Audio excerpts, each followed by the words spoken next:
Tips to remember. Mga kaibigan, kapag summer po ay totoong napakainit. Pero marami pa ding tao ang gustong-gusto sa labas habang kumakain ng ice candy o kumakain ng ice cream sa mga parke o sa mga tabi-tabing tindahan. Gayunman, kapag sobrang init ay baka po mangamoy lalo na kapag grabing pawis. So, hindi na po tayo fresh nun. Ha? Paano ba mananatiling fresh sa kabila ng hot weather? Yung fresh na kagaya po ni na Glenn Duterte. Ang ano nito itong si Glenn, alam nyo, one time napadaan sa akin itong sa engineer. Ito po yung mga amoy melon. Opo, amoy melon yan. Yung iba, melon amoy Melon amoy. Iba yung amoy melon sa melon amoy. Ha? Paano mananatiling fresh? Narito po ang tips ng Professor on Air. Una, moisturize. Dapat dalasan mo, lalo na kapag mainit ang panahon. Okay, mamahunan ka. Bili ka niya, mag-moisturize ka, moisturizer, para hindi nagchachapi yung mukha mo. Pangalawa, magsuot ng mga damit na yari sa natural fabric, lalo na ang cotton. Gamit ka ng alcohol-free na deodorant. Hindi naman common pag sinabing gumagamit ka ng deodorant, engineer, meron ng putok di ba? O body odor, Glenn, di ba?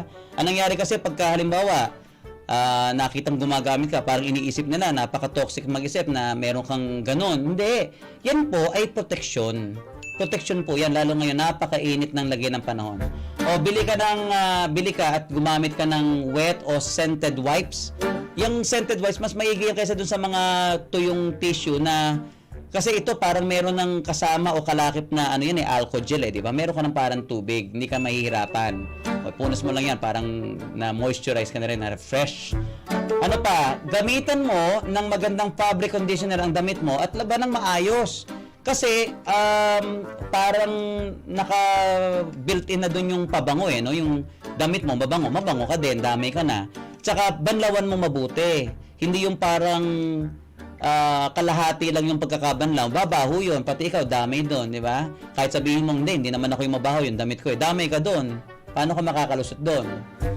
Okay, meron ka dapat toiletries at set ng beauty products, lalo na yung mga babae o lalaki, ano man ang kasarian mo.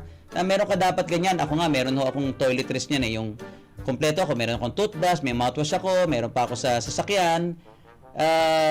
Mahalaga yun no? Para kalugdan ka ng kapwa mo at mas confident ka. Okay, ano pa? Panatilihing mabango ang iyong hininga kasi parang fasad ng bahay ang bibig natin sa katawan natin. Dapat yan ay mabango, fresh. Okay? May kausap ka, confident ka, hindi yung pag may kausap ka parang huminto ang mundo ng kausap mo dahil bad breath. Okay, nag-a-apply ka ng trabaho, tanggal ka na, sipa ka na-eliminate ka na kasi doon pa lang baka isipin, maghahasi ka ng lagim sa opisina, di ba? Okay, dapat fresh tayo palagi. At ang isa pa na panghuli pero importante, walang masyadong explanation to no? Maligo, ano ba nilagay ko dito? Maligo, maligo, maligo. Ayan, huwag po nating katamaran yan.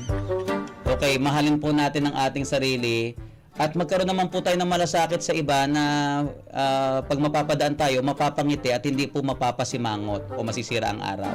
Yan po ang ating tips to remember.